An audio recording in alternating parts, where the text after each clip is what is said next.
Going live. Almost there. Hello, everybody.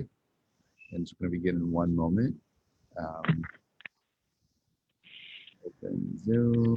We are live. All right. Good morning, everyone, and welcome back. I apologize for the glare over here. I don't know how to fix it. I don't know what it is. But there you go.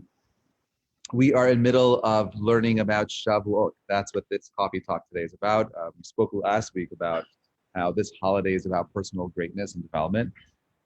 We spoke about how it is the new year for the tree, and when the world begins to reemerge. We spoke about the fact that Shavuot is one of the holidays that most Jews don't really celebrate, and I'm trying to give you each a opportunity to hear insights that are uniquely different from a different kind of perspective. So what I want to do today is a couple of things. I want to talk about the eternal impact of Ma'amad Har Sinai, the eternal impact that Jews receiving the Torah had on the world. So remember, Shavuot, which is last night was 24 days, so we're about 26 days away from celebrating this massive holiday. What are we celebrating on Shavuot, the Festival of Weeks? We are celebrating the revelation that took place at Mount Sinai. That was a seminal event in the world that changed everything. It's probably the most significant historical event that ever took place. Now, what's so significant of the giving of the Torah? And that's what I want to speak about. You see, when the Jewish people received the Torah on Mount Sinai, there was a cosmic repercussion that took place. The entire universe was affected by this one unique decision. In fact, the entire universe was sustained by their decision. Because when God created the universe, he did so on condition that the Jews would ultimately accept the Torah. That means the whole entire purpose of creation was predicated on this idea, this notion that the Jewish people or some people would receive the Torah. Excuse me. This is my coffee. I already made my bracha, so I apologize. Thank God for coffee. All right. So there's a famous pasuk in the book of Jeremiah. And Jeremiah says, Ko amar Hashem im lo barati yomam v'layla fukot shemayim v'aretz lo samti. God says, if not for my covenant of the Torah, day and night, I would not place the laws of heaven on earth. Let's double click on Rashi. Rashi says over here, Yom HaShishi. Okay, he says like this, the sixth day, the Torah adds the letter Ha or He, the word Yom, not Yom Shishi, but Yom HaShishi, at the end of creation to allude that the sixth day of everything in creation was dependent upon the sixth day, which is the sixth of Sivan. And therefore, the Yom HaShishi, when we say Yom HaShishi in the Kiddush, Yom HaShishi, but Yom HaShishi over there, that extra He, is emphasis on the sixth day to teach us that the sixth day of Sivan, which is the Yom Matan Torah, Shavuot, the whole world was prepared for this giving of the Torah. Okay, and you have something even more profound said by Reb Chaim of Volozhin, the famous Nefesh HaChaim, and he says that without a doubt, the entire world would be void, the void of if null and void if for one moment our involvement in the Torah study stopped. That means everything would stop, both the physical world, the spiritual world, the whole entire world itself, according to Reb Chaim Volozhin, is being nourished by something called Limud HaTorah, the study of Torah. Now, you have Reb Shamshon Raphael Hirsch, the famous German commentary and explainer of everything Torah, who has basically single-handedly stopped German Jewry from falling completely off the edge and completely buying into Reform Judaism. Reb Shamshon Raphael Hirsch says as follows. He says that Shavuot represents the foundation and the spirit of the Jewish people. He says it's the commemoration of the revelation of the teaching with which God, who had summoned Israel to a national existence by means of physical freedom. Now they were a freed body, right? They were the bearer of his teachings.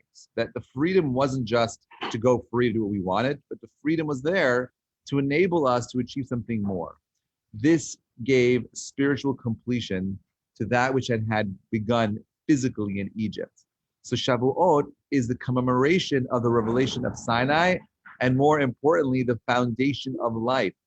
It is the divine origin and the eternal vitality of the teachings and the way of life which the Jewish people had in its possession as the revealed law that was to be guarded and fulfilled. That is what we're meant to be doing with it, not just a book that we carry with us, but actually allowing the ideas of the Torah to penetrate our soul, our body, to penetrate the deepest elements and aspects of who and what we are. I apologize for the background noise. They're doing some, they're just cleaning up the area here from the breakfast in the morning. So God calls everything in nature and humanity and educates mankind to what its mission is. Up until this point, we have no idea what we're meant to be doing. Who should I be? What should I do? How do I do? Where do I go? No idea. But this day changes everything. It is the day that the Jewish people receive the law. We receive it from the lawgiver. Our task is to bear and fulfill his divine law, and thus to become a mamlechet kohanim, a kingdom of priests, or a am kodesh, a holy nation. Torah, right, is what we're meant to accomplish. It's getting rough out here, right? The Torah is what we're meant to accomplish. How do we do that? How do we fulfill our mission? We do that through clinging to the Torah itself. Right now, you'll find that different communities have different ways of doing that. So remember, when we speak, we always try to speak in ways of balance. There is tremendous depth and beauty in learning Torah, and I recommend it. Everyone has to have a study partner. Everyone has to have a class they go to. Everyone has to have a rabbi they could go to and ask questions. You need to have a spiritual coach. We see the value in thinking about our development and growth. We see that. I was meeting yesterday with a good friend of mine who I learned with, and we were talking about development. And he's like, "Well, let's talk about practical things about like how do we use this time of the year to grow and develop ourselves." And as I'm writing out, like, have a vision, have a 5-year, a 1 year, 3 year, 5-year goal plan. He's like, "Oh my God!" He's like, "I do exactly the same thing with my business. Why don't I use the same strategy for myself?" And I said, "I don't know, but this is the strategy of the Torah itself. The Torah isn't just a book that you read for the sake of reading because you get brownie points in doing so. The Torah is a book that's meant to help refine you. How does it refine you? It's by getting you to think. Critical thinking is ultimately what Judaism wants from us. We want you to think as critically as possible. And therefore, we'll read verses over, we'll look at the nuances and how those words are being produced and so on and so forth, right? Reshit Chokhmah Yirat Hashem, the beginning of all wisdom is the fear of God. This day of thunder and lightning and this massive light show and sound show that happened at Mount Sinai that has forever altered the DNA of our ancestors is what we're celebrating. Okay, on Shavuot, we recognize that the Torah study is more than just the pastime of the Jewish people, but rather Torah is, we'll use the French word raison d'être, right? It is the reason, the core reason for the Jewish people and the essence of our lives. When we study and observe it, it's more than just the fulfillment of the precept or the group of precepts. It's what defines our role in this world. That is what this day is, right? It's probably the most essential of all of our activities in life, since it is the very purpose for which God placed man in this world in the first place. So what are we celebrating? It's big. We're celebrating the giving of the Torah. We're celebrating this day where we are able to go ahead and have a book that's meant to guide us to achieve our personal mission in this world. But it's so hard to do that because we're so distracted.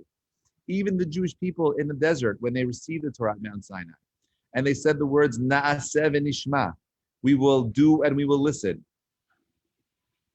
Okay, it is a very, very challenging thing to do because we're so locked into this idea that I'm only here to work and make money and have fun.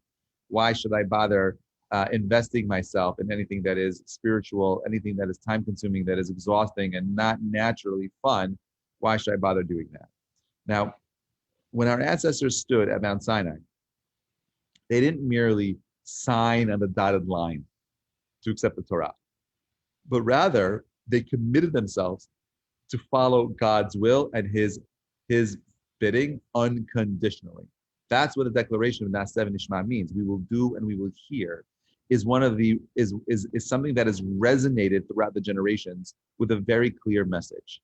when it comes to our relationship with God, when it comes to our ability to relate to this infinite being, it is tied into our acceptance of the Torah. We didn't hesitate or wait to find out what the commitment was.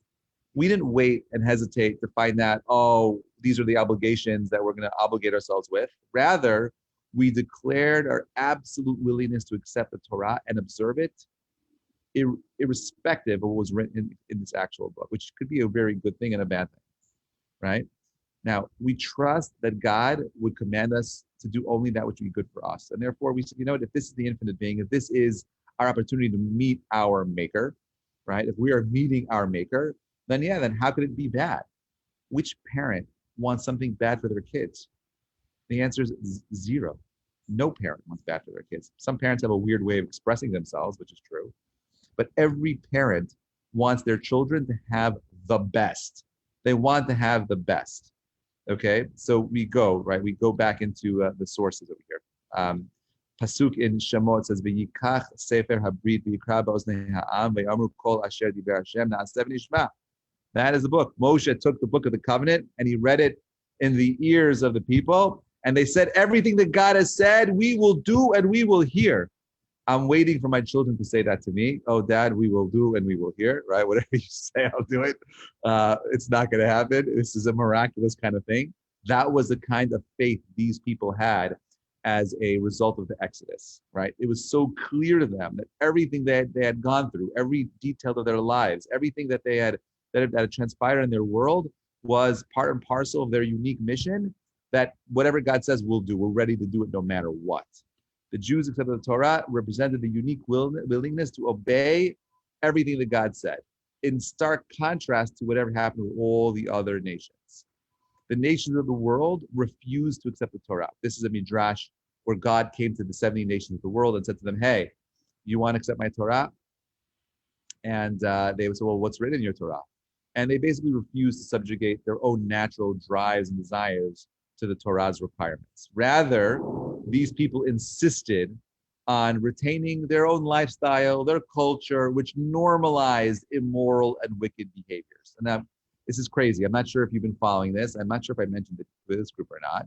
But last week in the New York Post, there was an article of a woman who's suing New York State because she wants to marry her son, right? She wants to marry her son. Now, obviously, this is incest of the worst kind. And well, what's wrong with it? She can't have children. He can't have children, and they're both consenting adults. Well, what's wrong with a mother and a son having that kind of a relationship? And to me, it's very simple. There's a breakdown. Once you start lowering moral bars, right? Once you start lowering the standards that we live in our society, you start having all kinds of things breaking down. And the Torah, the beauty of the Torah is that it creates a eternal moral standard that's there. And it's there to do one thing, to protect society, to protect individuals, to allow people to grow. Who do you think spoke about these notions of freedom more eloquently than our ancestors? The answer is nobody. You walk down the 42nd Street, go down to Isaiah's wall, the most beautiful verses over there about, the end of times where there'll be peace, where wolf and lamb will walk side by side and will take swords and beat them to plowshares. These are all coming from our people. We had the greatest vision of peace and harmony, but that peace and harmony could only be predicated on moral convictions. And Shavuot is the day that gave us that clarity. It's a clear book. Do this, not that. How do you build a relationship with the Almighty? It's the same way you build a relationship with anybody else. You build a relationship by knowing what that person likes and what that person does not like. How do you build a relationship with your spouse? Well, it's very simple. You avoid the things they don't like, and you do the things they do like. How do you build a relationship with a parent? Same way. You find out the things that they like, and you do them, and you don't do the things they don't like. This is how we build relationships. The Torah is the guidebook that enables us to build a relationship with the Almighty. That's what we want. Okay, the Jewish people, they had no hesitation. They immediately embraced God's Torah. They committed themselves to observing it, right? They wanted to do everything He asked for. And by doing so, they reached this very lofty spiritual heights.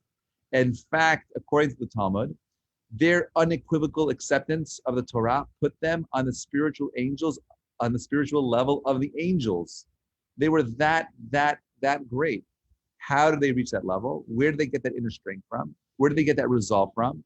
Where did they get that understanding to accept the Torah without hesitation? When the Jews stood at Mount Sinai, the truth of God's existence was crystal clear. They implicitly understood that they were created to fulfill God's mission in the world. And once they grasped the purpose of their existence, once that became super clear, there could be no doubt that they would accept the Torah for any other reason. They understood that their sole function in this world was to serve God. Their unconditional acceptance of God's will was a function of this recognition. It was that clear. We don't have that clarity because we're given the opportunity to grow. You see, you think, like I do, that, well, when things are easy, that's what we should be doing. When I feel like doing X, Y, and Z, that's what I should be doing. That's not necessarily true, right? The Jewish people are stiff-necked people. They're amkshe aref, not because they're just stubborn. It's because they're people that are constantly thinking and challenging their emotions. I'm not going to go ahead and be defined by emotions. I'm going to be defined by my intellect. And as long as I'm someone that is growing and building my intellect, and I'm going to make choices that are based on reason and that are rational choices, that is me exercising the most lofty parts of my essence and my being. When the Jewish people rose to the exalted level of utter submission to the will of God, they attained the highest level of spirituality that could ever exist in this world. This is what we're celebrating on Shavuot. The potential, remember, in Judaism, it's not just a holiday that you kind of like, we just go through. The holiday that we are about to experience is an opportunity to reconnect to that unique spiritual power that existed way back when. So if you want to go ahead and tap into this idea of, holy cow, spirituality, growth, spiritual development, intellectual clarity, that is what this night is offering us. How do you get there? How do you tap into it? Well, number one is you have to be a mevakesh. You have to want. If anyone is going to, wherever you are listening to this, okay, know that when you make the choice to want to grow and you're committed to that growth, nothing will stand in the way of you accomplishing your goals. The only stumbling blocks we have in life is ourselves. It's our lack of imagination that gets in the way of our creativity. It's the lack of desire that gets in the way of our creativity. You can accomplish anything. You just have to want it. The people that stood at Mount Sinai, they perceived the soul world with absolute clarity, while the physical world was receded into the remote distance, right? It occupied the secondary parts of this world. They were able to break free from the matrix and see the actual code. That is what happened at Mount Sinai. And therefore, it became the foundation of faith for every single generation. Okay? This is what happened at Mount Sinai. You had 2.5 million people, all of whom experienced God's presence and saw him reveal himself and declared Moses, the messenger of his world. This massive historical event became the foundation of our knowledge of God's existence and and his unique relationship with us. How do we know as Jews that Torah is true? What's the argument for it? Hello, it's this holiday. This holiday is the holiday that helps us clarify our beliefs. What makes Judaism uniquely different than any other religion is something called national revelation. This is what we're celebrating on this day. The fact that so many people stood at Mount Sinai and pointed up and said, there's God. No uncertainty, no doubt, super clarity, five-finger knowledge, right? That's just like no one could try to convince me that I have four fingers, or I have six fingers. I have five-finger knowledge with that much clarity. No matter what you say, I always know I have my five fingers. That was the level of clarity they had at Mount Sinai. This is, if you want to understand why we're still wearing kippahs, why there are people still eating kosher, why there are Jews around the world that have gone through the most difficult challenges that people have faced historically, are still believing, learning, growing their Judaism. It's because of this day. This is the holiday that we're celebrating. How are we preparing for it? This is the most awe-inspiring event in Judaism. I would say more important than Yetziat Mitzrayim, more important than the Exodus, more important than Passover. Now, what's interesting is that there's no Seder. There's no formal way of celebrating. You make a kiddush, you go to synagogue, you say some Hallel, and you read some portions from the Torah itself. So how do you celebrate this holiday? The way you celebrate this holiday is intellectually. Okay, so some people stay up all night. And they're learning all night. And if you can't do that, don't do it. I don't recommend staying up all night. If it ruins your tefillah in the morning, don't do it. I would much rather, if it's, let's say, like 5 hours of learning at night, go to sleep early, wake up early, and do 5 hours of learning in the morning and pray like a normal human being. Okay, do it right. But what the meditation of the day is I want clarity. I want to have a portion and understanding of this lofty book. How do I move beyond what I know? How do I improve my skills? How do I become a greater student of this subject? That's what this day is. It's a day where you're being a mevakesh. You're asking God. There's a request. I want to have a portion in your Torah. I want to participate in its understanding and its development and growth and so on and so forth. This is what this day is about. How we tap into it, that's up to you, my friends. Okay. The giving of the Torah is the day where we're able to perfect our faith. How much do you believe in this stuff? If you're celebrating Shavuot, know that you're part of a small group of 10% of the Jews on planet Earth that are actually celebrating it. Most Jews, again, don't celebrate it. Why? Because most people don't understand what Judaism is. Unfortunately, most Jews don't understand what Judaism is. Most people think that Judaism is a religion. It is not a religion. Judaism is not a religion. Judaism is a book of personal development and growth, with the opportunity of creating a society that that builds itself off of moral obligations, not rights, not just freedoms. There are those things in the Torah also, but something much more profound. So one last point that I want to leave you with is that I believe that Shavuot is a day that also helps us create our unique Jewish identity. Think about it for a moment. If you're part of the small 10% of Jews on planet Earth that are celebrating this day, this holiday, right, then you're part of the people that also see the beauty and the important aspect of limud Torah, the learning of the Torah. Okay, it says, the Gemara Pesachim says that on Shavuot, Rabbi Yosef would say, "Make me a fancy meal. Give me some shawarma." He would say, "Were it not for this day, how many Yosefs are there in the marketplace?" Meaning, without the Torah, which was given on Shavuot, he would be indistinguishable from any other person. This day on Shavuot is what gives us our identity. It's what helps us. It's what makes up our mind's ability to see the world uniquely different. This is what the holiday is. It is a day that we become Jews. In every generation, the sages, right, of that generation, right, they had all kinds of, piety. They were very virtuous. There's all kinds of stories that highlight their extreme purity, their extreme beauty and character. They demonstrate their, the high level of spiritual, superhuman level of saintliness that they achieved, right? We could understand this, right, as an illustration of the profound impact the Torah has on a person, right? You study Torah, it should come as no surprise that the people who excel the most in their mastery of Torah have always been the same people who excelled in perfecting their own character. It's not an accident.